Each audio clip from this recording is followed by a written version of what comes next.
Nous sommes ravis de vous retrouver aujourd'hui pour vous proposer un nouveau témoignage Belle et Rose. Le témoignage de la Belle et Rose Marie. Marie, je suis très heureuse que tu aies accepté cette aventure aujourd'hui et de venir témoigner de ton parcours. Tu es une personne qui est chère à mon cœur et pour diverses raisons.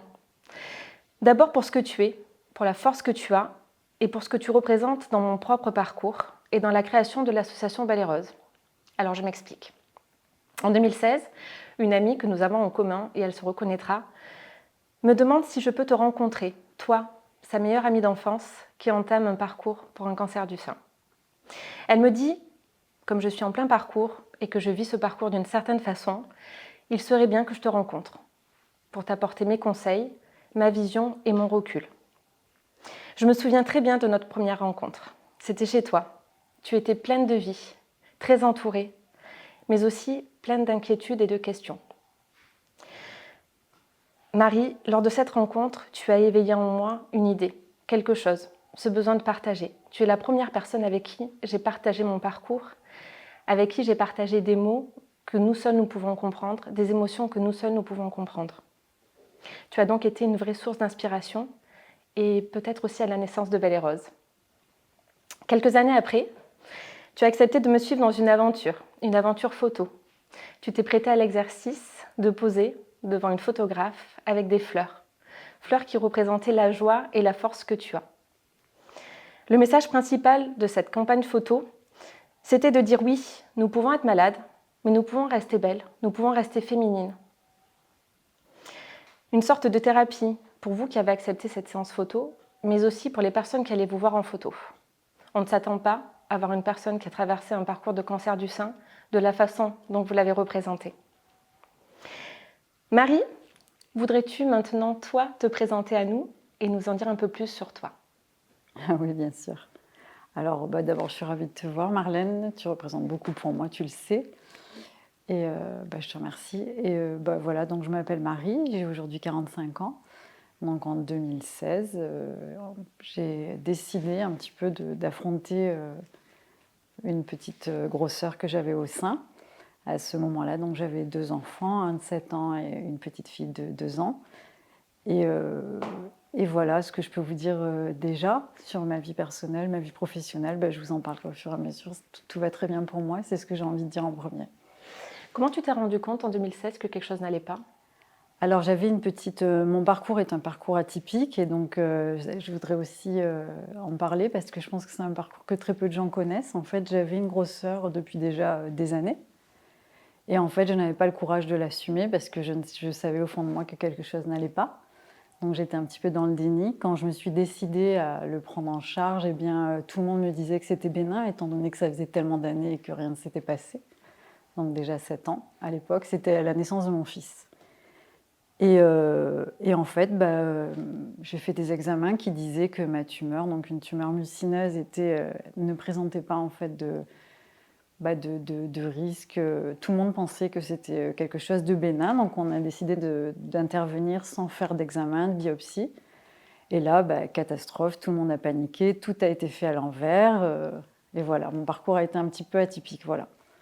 Qu'est-ce qui a fait que quel a été l'élément déclencheur qui a poussé ta décision à enfin aller faire examiner cette grosseur que tu avais depuis 7 ans? Alors comme toi, je crois, si je me souviens bien, en fait, je l'ai ressenti, en fait, j'avais une douleur dans le sein, en fait, qui me disait que quelque chose n'allait pas. C'était pas une douleur de règle, c'était pas quelque chose de... Je sentais que quelque chose n'allait pas en moi, que quelque chose était en train de s'aggraver. Et c'était le moment. Et c'était le moment. Et j'étais prête pour le faire, oui, effectivement. Et donc à partir du moment où tu as passé, même pas ces examens, mais directement presque l'opération, à partir de là, quel a été le parcours? Qu'est-ce qui t'a été annoncé? Qu'est-ce que tu as eu comme traitement? Donc je décide donc pour des raisons esthétiques, donc mon gynéco me propose une intervention et donc on estirpe donc au départ une grosseur bénigne. Sauf que là, surprise, en fait, j'imagine que l'aspect, alors je ne suis pas chirurgien, mais j'imagine que l'aspect déjà devait être parlant, puisque quand le gynéco sort donc de cette intervention, Son visage, en fait, au départ, il plaisantait beaucoup avec moi et quand il revient, tout de suite, je vois sur son visage, et c'est mon métier au départ, donc j'arrive à lire à travers les gens. Je comprends que quelque chose ne va pas et d'ailleurs, même avant la biopsie, l'ANAPAD, il me dit je veux vous voir dans mon bureau la semaine prochaine. Donc moi, je comprends tout de suite que c'est pas, que quelque chose ne va pas bien. Donc là, il me reçoit rapidement et donc il m'explique qu'il va falloir faire d'autres examens. Il avait envoyé donc la tumeur aux analyses, enfin ce qu'il avait estirpé. Et là, c'était assez grave, le pronostic n'était pas bon. C'était un stade 4, une grosseur de 4 cm, quelque chose qui était ce qu'on appelle un cancer invasif mucineux. Donc le pronostic n'était pas bon du tout. Donc moi, je reste sans réaction, puisqu'en fait, j'imaginais que c'était pas bon, mais peut-être pas autant. Je n'imaginais pas ce qui se passait. Je n'ai pas de réaction, en fait, Marlène. J'avoue que quand il me l'annonce, je suis accompagnée, mais je suis bouche bée. Je ne sais pas quoi penser, je ne sais pas quoi faire. Je lui demande si le pronostic en fait, vital est engagé. Il me répond qu'il ne le sait pas, que dans un premier temps, il faut faire une ablation des deux seins. Enfin, tout est très compliqué dans ma tête. Et là, dans ma tête, tout de suite, je réagis. Je me dis, je ne peux pas lui faire confiance parce qu'en fait, dès le début, il n'a pas décelé, il n'a pas fait de... Donc j'assume et je prends mon courage à deux mains et je lui dis, écoutez, je ne peux pas continuer avec vous. Et là, je change complètement de lieu, d'endroit, je vais voir ailleurs. Et là, je tombe sur mon premier petit rayon de soleil qui est Olivia Sgarbura, un médecin, Popescu Sgarbura, qui est un médecin chirurgien de l'ICM de Montpellier, qui me dit, mais attendez, pas du tout, et qui reprend en fait tout. Tout, en fait, elle fait faire une biopsie, elle fait une étude ganglionnaire, tout ce que toutes les roses connaissent, pour voir que c'est pas si grave que ça, que peut-être on n'y aura pas une ablation, que dans tous les cas, il y a beaucoup de chances que ça se passe bien, et qu'en tout cas, on va essayer. Et là, en fait, toute ma force retombe. Et comme dans le deuil, je pense que tu dois connaître ça, en fait, on passe des étapes, après l'acceptation, la colère, et après vient la tristesse. Et c'est à ce moment-là que je te rencontre, quand je suis tout au fond. Tu soulèves des points importants, l'accompagnement du médecin par ses mots. Alors, il y a le diagnostic, il y a des choses qu'ils doivent nous dire, mais il y a la façon souvent de le dire. Nous, c'est un vrai chamboulement, et même si tu te doutais que depuis 7 ans, c'était peut-être quelque chose qui n'allait pas, et qu'à ce moment-là, tu avais des douleurs et que tu t'es dit c'est le moment d'y aller, on n'est pas prêt et on n'est pas prête à recevoir ce genre de messages-là, et les sentiments qu'on reçoit à ce moment-là sont toujours forcément très particuliers, ils se bousculent, on est bouleversé, on ne sait pas trop par où commencer. Et tu as certainement eu le bon réflexe d'aller voir un autre médecin pour avoir un autre avis, et de telle façon, peut-être aussi dans ton parcours, recommencer depuis le début. On fait la biopsie. Enfin, est-ce que tu n'as pas l'impression qu'elle a mis des choses dans l'ordre, en fait, et que du coup, dans ton esprit aussi, ça t'a laissé... Je pense qu'à ce moment-là, j'avais aussi besoin d'être acteur, c'est-à-dire que oui, j'avais l'impression que le poids du monde me tombait dessus, mais quelque part, j'avais quand même envie de faire partie de ma guérison, et du coup, j'avais envie de prendre les choses en main et de me dire, écoute, oui, ça t'est tombé dessus, mais qu'est-ce que tu peux faire? Ce que je pouvais faire, c'était déjà décider de voir quelqu'un en qui j'avais confiance. Je ne pouvais pas continuer avec quelqu'un J'avais envie de prendre un petit peu plus la chose en main, et j'ai bien fait parce que déjà, une femme, une jeune femme, une belle femme malgré tout, tout ce qui va avec, parce que le cancer, ça touche à la féminité. Et c'est vrai que ça détruit beaucoup de choses. C'est pas seulement la santé, c'est aussi toute ta force et tout ce que tu es. Aujourd'hui, ton image, l'image que tu as de toi-même sur ce que tu es, sur ce que tu représentes, sur ta féminité, tu en es où? Est-ce que ça fait quelques années maintenant? Alors c'est vrai que tu as joué un rôle très important là-dedans, Marlène, et tu le sais, je te l'ai toujours dit, mais je le pense vraiment. Dans ma maladie, il y a eu 2 soleils, mon chirurgien et toi. Parce que quand je m'écroule, en fait, j'avais l'impression que je ne serais jamais plus une femme, jamais plus heureuse. Et donc Laure, je ne sais pas si on a le droit de le dire, donc, me parle de toi, et je rencontre une femme pétillante. Je rencontre Marlène qui sort de tout ça, pleine de force, une très belle femme. Donc tout le contraire de ce que je m'imaginais dans les traitements. Et elle me donne envie de tout. Elle me donne envie de prendre soin de mes ongles, c'est tout bête, mais c'est vrai. Elle me donne envie, elle m'accompagne même. Euh, Tu m'accompagnes choisir une perruque. En fait, tu me dis qu'il faut que je fasse. En fait, je pense que tu m'as vraiment prise en charge de A à Z, donc merci, merci infiniment. Tu me parles donc du tatouage avant que mes sourcils tombent. C'est merveilleux, j'y aurais jamais pensé. Donc, mais c'était moins dur pour mes enfants aussi, du coup. Donc, on remplace un petit peu. Donc, tout ce qui touche à la féminité, en fait, tu l'as pris en charge avec tes conseils.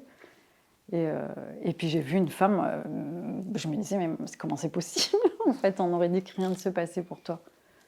C'est pas l'image qu'on en a dans les clichés qu'on peut avoir des personnes malades en général. Et nous, comme les personnes, je le disais tout à l'heure, par exemple, qui peuvent regarder les expositions photos qu'on a proposées ou d'autres choses. Hein. L'idée, c'est d'aller un peu couper les clichés et faire tomber des tabous par rapport à tout ça. Et tu as été fantastique sur ce sujet-là, notamment avec l'exposition photo. Je reviens dessus parce que c'était un moment très marquant pour nous et dans cet aspect de la féminité. Aujourd'hui, tu te vois comme une femme? Ah bah oui, plus que jamais, puisque d'ailleurs tu me l'avais dit. Hein, tu m'avais dit qu'un jour, et ça me paraissait complètement fou, je donnerais un petit peu de sens à notre parcours. Tu m'avais dit que je serais peut-être plus forte. Et c'était vrai, c'était tellement vrai. En fait, je pense que la vie, on la voit différemment quand on a vécu quelque chose comme nous. C'est-à-dire que la priorité, c'est peut-être plus celle que c'est pour quelqu'un d'autre. On a d'autres forces, on va puiser des forces dans des choses simples, des choses importantes. Et c'est à toi que je le dois, ça, hein, Marlène. C'est à toi que tu le dois. C'est vrai. C'est à toi. Moi, j'ai juste mis les mots sur les sentiments que j'avais ressentis, mais c'est ton parcours. C'est pas qu'un parcours médical, c'est un parcours De vie, oui. de vie. Et les conclusions que tu en tires, c'est les tiennes. C'est vraiment, elles sont propres à de la force que tu as déployée, elles sont propres au parcours, à la façon dont tu as voulu voir ta maladie, la façon dont tu as été accompagnée par diverses personnes, ton parcours médical, et puis parce qu'on est là aujourd'hui pour en parler aussi. N'est-ce pas? Oui. Marie, est-ce que pendant ce parcours, tu as trouvé le soutien dont tu avais besoin auprès de ton entourage, de ta famille? Est-ce que tu te souviens par exemple de la façon, de leur réaction quand tu leur as annoncé? Est-ce que quand on nous annonce ce genre de parcours, moi j'ai le sentiment du moins que de suite on a une sorte de force en nous qui rapidement prend le dessus, après avoir accusé le coup évidemment, mais rapidement il y a une sorte d'envie de vaincre tout ça qui prend le dessus. Pour les accompagnants, les proches, c'est pas toujours aussi évident parce que c'est pas leur vie qui est en jeu, parce que le rôle est. Donc toi, de ton côté, qu'est-ce que tu pourrais nous dire sur la façon dont tu leur as annoncé, leur réaction? Moi, j'ai ce souvenir quand je suis venue chez toi que tu étais quelqu'un de très entouré, avec une famille très présente, très vivante, très cajolante pour toi. Est-ce que ça s'est traduit dans le temps? Alors, en fait, c'est quelque chose qui est. Chaque personne, j'imagine, le vit différemment.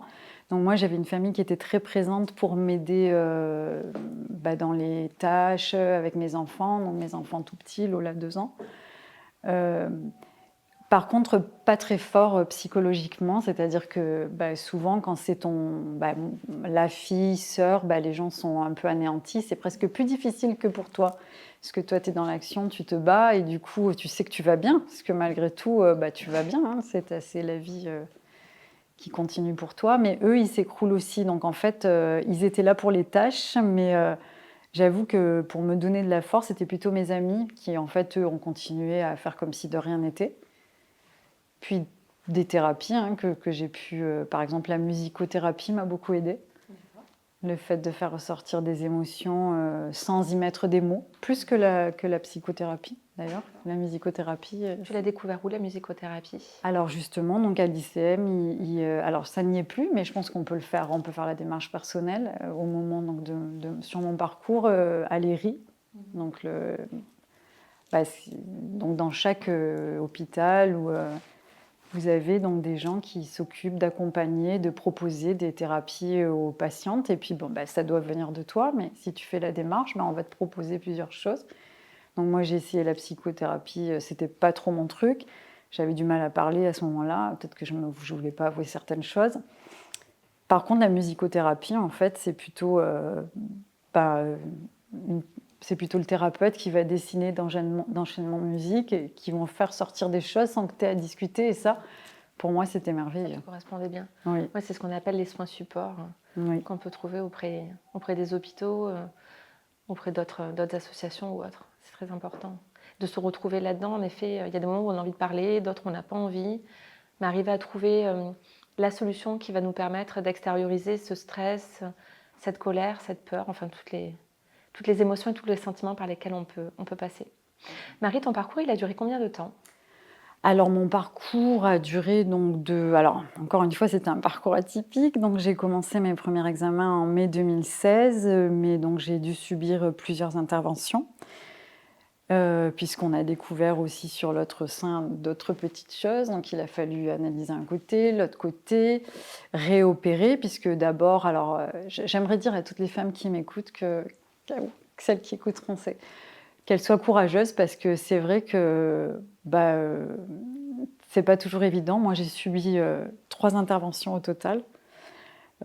Juste au départ, pour le diagnostic. C'est-à-dire qu'au départ, donc, on a extirpé une tumeur, sans savoir que c'en était une. Après, il fallait donc faire une double mastectomie. Là, j'ai eu un autre médecin qui a voulu reprendre juste les pourtours de la grosseur. Ensuite, j'ai eu d'autres petites choses sur l'autre sein. Qu'elle soit courageuse, parce qu'en fait, tout ça, c'est qu'un temps. Et qu'on sort de là, on sort très fort. Moi, ça s'est finalement très, très bien passé pour moi. Les opérations, aujourd'hui, les médecins nous entourent énormément, même dans la douleur, mais aussi dans l'état d'esprit. J'avais beaucoup de sourires, beaucoup d'affection. J'ai rencontré des gens merveilleux et je l'ai très bien vécu, vraiment. Donc ça a duré de mai, pour répondre à ta question, jusqu'à bien un an. Bien un an entre la chimio, la radiothérapie, oui, jusqu'à mai 2017, oui. Tu as continué à travailler ou tu as dû t'arrêter? Alors je me suis arrêtée, mais j'aurais pu continuer. Je me suis arrêtée parce que j'avais envie de penser à moi, tout simplement, et de m'occuper de mes enfants. Mais j'ai repris tout de suite. Par contre, dès que mes traitements étaient finis, j'ai repris sans cheveux d'ailleurs. J'ai repris, mes cheveux poussaient à peine. Et j'ai repris sans perruque. Et c'est important pour moi de le dire, parce qu'en fait, j'étais pas moins belle. J'étais moi-même. Parce que finalement, même l'esthétique devient secondaire.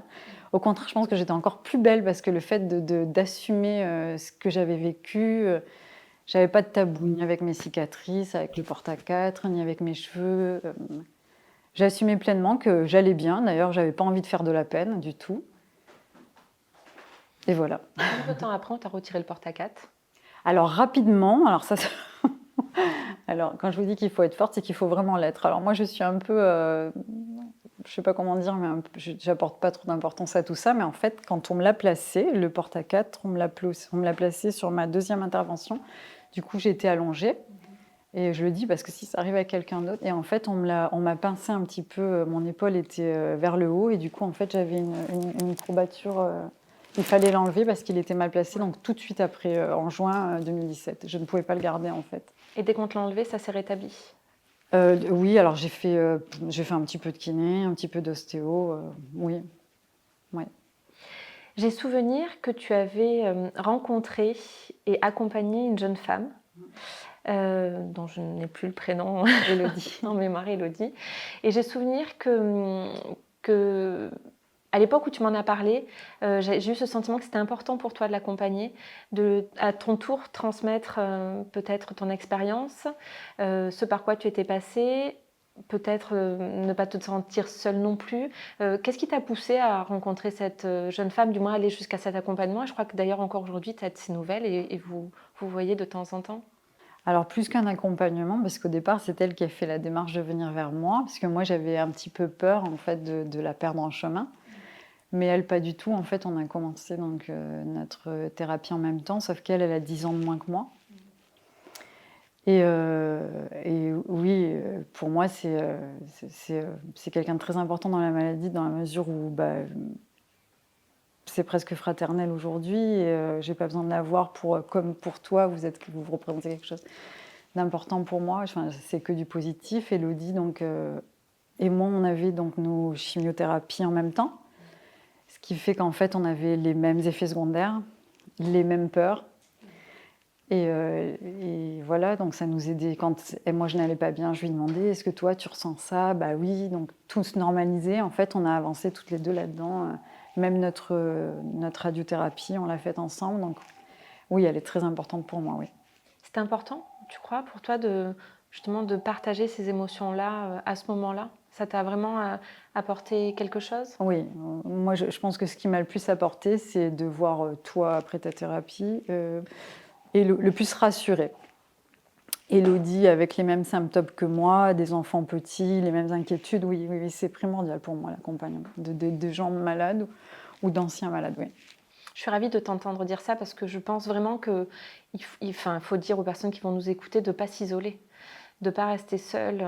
Oui, on est quelque part seul à affronter la maladie parce que c'est notre personne qui est touchée profondément, mais on n'est pas seul à affronter les mêmes traitements, les mêmes parcours médicaux. Et le fait de ne pas se sentir seul, de pouvoir parler, de pouvoir échanger et se dire « Ah bah oui, j'ai telle réaction, c'est normal ». Et de l'entendre de quelqu'un qui le subit, entre guillemets, et pas que de quelqu'un qui va nous le raconter, comme des médecins ou autres qui sont là pour nous expliquer les effets secondaires. Mais quand quelqu'un le vit de notre façon, je pense que vraiment ça peut être un élément déclencheur à plein de choses après pour que chez nous, les émotions ne soient pas les mêmes. Oui. Ah oui, oui, les peurs. Oui, oui, moi, ça m'a enlevé beaucoup de peurs, en fait. Toutes mes peurs, je pense que vous me les avez enlevées. Alors toi, au début de mon parcours, en voyant l'après, et elle, pendant mon parcours, en voyant qu'elle avait exactement les mêmes peurs, les mêmes angoisses. Pour le coup, on avait des enfants du même âge en plus. Enfin, on vivait vraiment les choses de la même façon, donc ça nous a unis. Aujourd'hui, on ne se voit pas forcément, puisque chacune a sa vie. Mais on s'appelle pour les choses importantes. D'ailleurs, hier soir, j'ai envoyé un petit message. Bah oui, bah oui, oui, oui, oui. Oui, oui, oui, oui. Et je serai toujours là pour elle. Ça, Ouais. c'est... Ah bah oui, Comme elle sera toujours là pour toi. je pense.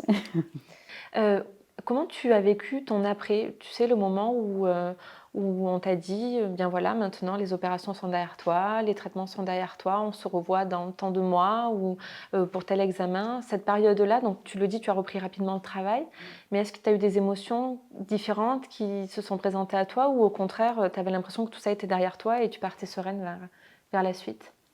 Alors, j'ai mis un moment, en fait, à me détacher du parcours médical. C'est-à-dire qu'à un moment, je me suis dit, mais c'est vraiment fini. Ça va pas durer longtemps. Non. Je me suis dit, mince, qu'est-ce qui se passe là? Il n'y a plus rien, alors qu'il y avait tout le temps des trucs.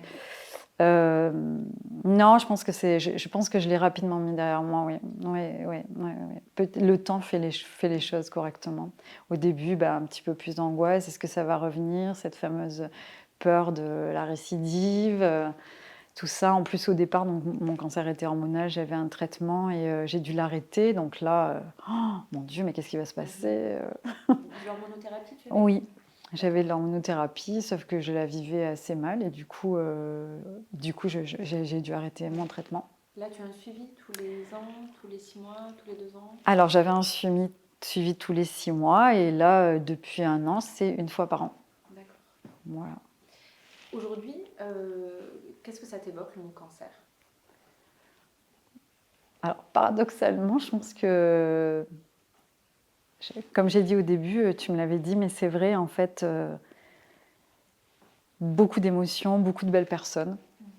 Beaucoup de belles personnes, envie d'aider les autres, comme toi. Peut-être pas ta force, on va pas se mentir. Pas de force, tu en as, Si, tu en as à revendre de la force, pas Marie?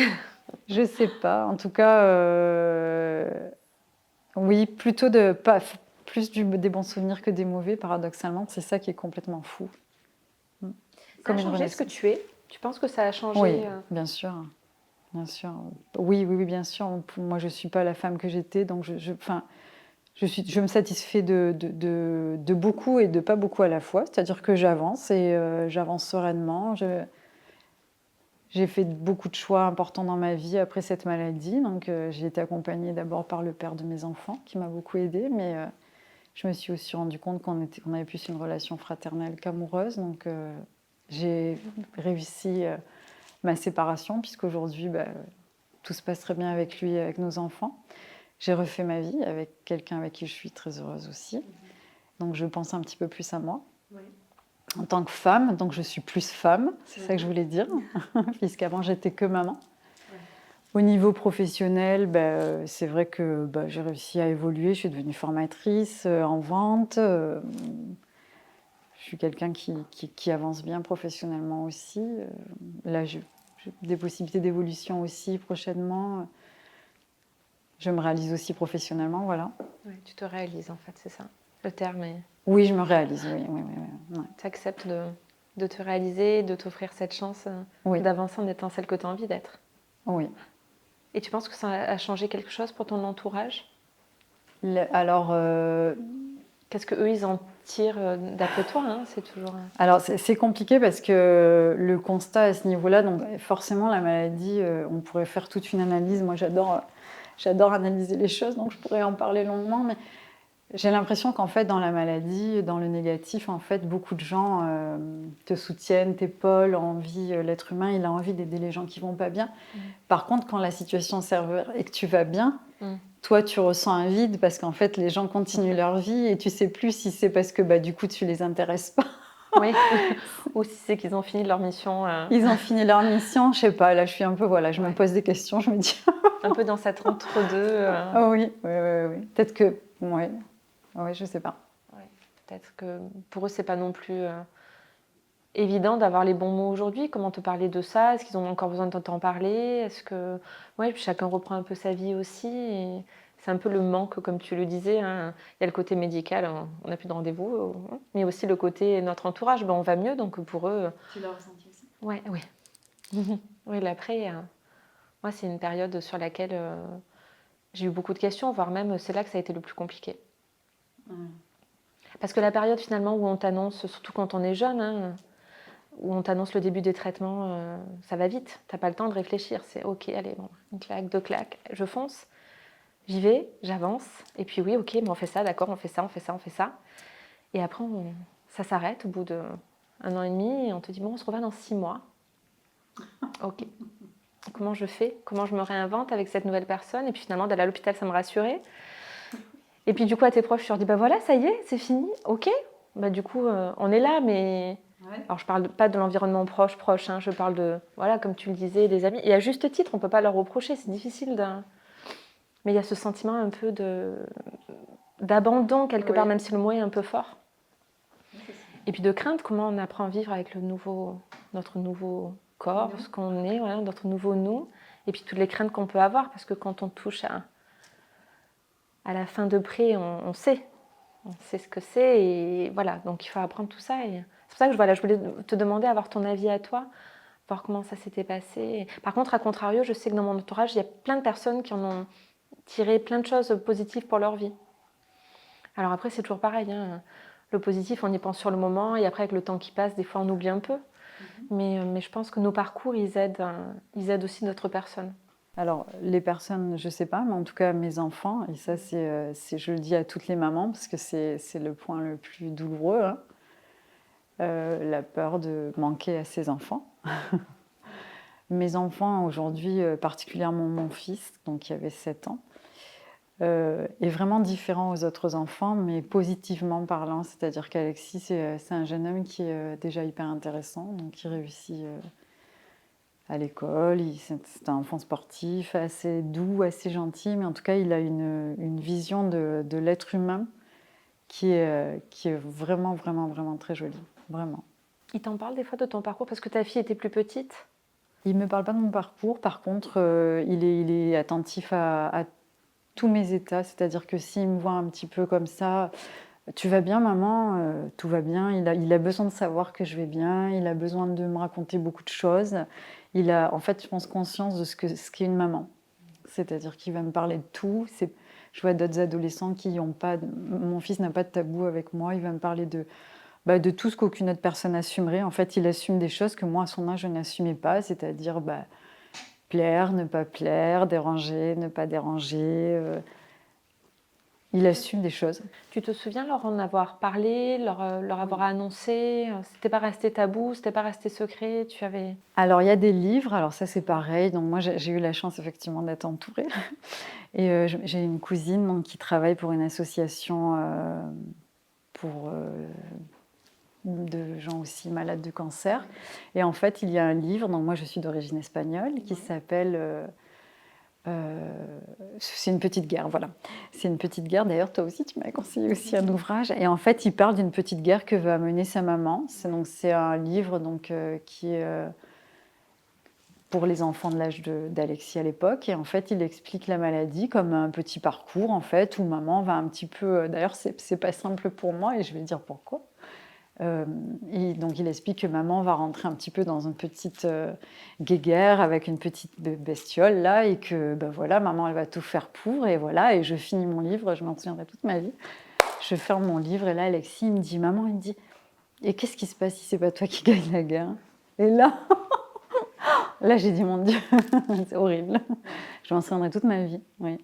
Mais quelque part, avec le recul, c'est bien qu'il t'ait posé cette question-là aussi et qu'il ait... Enfin, c'est-à-dire que le message était bien passé. Le livre a servi à lui faire comprendre le combat que tu allais mener. Oui, puis j'ai pu lui répondre aussi. Je lui ai dit que sa petite maman, elle serait toujours dans son cœur. Et voilà, si ça se passait pas bien. Et il l'a compris. Non, mes enfants ont très très bien vécu tout. La maladie, moi j'avais peur du rejet, avec la chute des cheveux. Et dans le deuxième protocole de chimiothérapie, il y a des molécules qui font gonfler, tu le sais. J'avais peur de leur réaction, parce que les médecins m'avaient très très bien expliqué par contre. J'avais toujours tout bien assimilé. C'est-à-dire je savais que dans le premier protocole, il y aurait une petite perte de poids, la perte des cheveux apparaîtrait à la deuxième chimio, tu me l'avais dit aussi. Et que dans le deuxième protocole, je risquais de gonfler un petit peu, sauf que je ne m'attendais pas en fait à gonfler vraiment. Je pensais qu'en fait je grossissais un peu, c'est pas tout à fait pareil, c'est plutôt inflé. Ouais. Mais mes enfants ont très bien réagi, mes enfants, pas de rejet. Et pour ta petite fille, elle avait 2 ans à l'époque, c'est ça? Oui. Du coup, j'imagine que les mots que tu as dû employer n'étaient pas les mêmes. Enfin, Alors, je n'ai pas souvenir. Alors, c'est peut-être maladroit de ma part, mais je pense que du fait de son âge, j'ai pas... Moins de moments marquants que la réaction de ton fils, par exemple. Oui, je pense que je leur ai expliqué au même moment, mais je pense que Lola, elle n'a pas... j'en ai jamais vraiment parlé avec elle, j'avoue, même encore. Je ne sais pas si elle est trop consciente de vraiment ce qu'on a vécu ensemble. Vous avez le temps d'en discuter ensemble? Peut-être plus tard, j'avoue que j'ai tellement peur. Non, ouais. Tu verras, le temps te dira. Oui. Qu'est-ce que tu voudrais dire aux personnes qui vont nous écouter, et particulièrement aux femmes, pour les inciter à aller se faire dépister? Leur dire qu'elles soient plus intelligentes que moi et qu'elles n'attendent pas autant de temps, pas 7 ans, qu'elles aillent très vite, parce qu'aujourd'hui, s'il y a plus de diagnostics et c'est parce que de dépistage, pardon, et de cancer du sein, c'est parce que les femmes se font dépister. Il y a aussi beaucoup plus de guérison. De guérison, voilà, c'est ça. Et que du coup, qu'elles y aillent, parce que plus vite c'est fait, mieux c'est. Finalement, mieux on est en meilleure santé, on est plus fort psychologiquement, et que la médecine a évolué pour nous aider, et qu'il faut qu'on y aille, bien sûr. Il faut affronter les choses, voilà, et que tout ira bien. Le dépistage ne rend pas malade. Exactement. Il permet au contraire de soigner. De se soigner et de guérir, tout à fait. Marie, merci. Merci à toi. D'avoir employé ces mots, de nous avoir livré ton témoignage. Est-ce que tu voudrais nous donner un mot de la fin? Soyez heureuse et pensez à vous. Et aujourd'hui, voilà, parce qu'on a dit que la médecine est là pour nous aider, et qu'on est des femmes, qu'on reste femmes et qu'on reste belles, et que voilà. Et quel exemple tu es pour ça. Merci Marie, vraiment beaucoup. Je suis sûre que dans ton témoignage, plein de femmes se retrouveront et trouveront des pistes pour voir leur parcours différemment. Et rien que ça, c'est très très précieux. Donc 1000 fois merci. Merci à toi, Marie. Je te fais un petit câlin. Merci ma belle. Merci. Bon, ça va? C'est fini. Oui, ça va. Ça y est.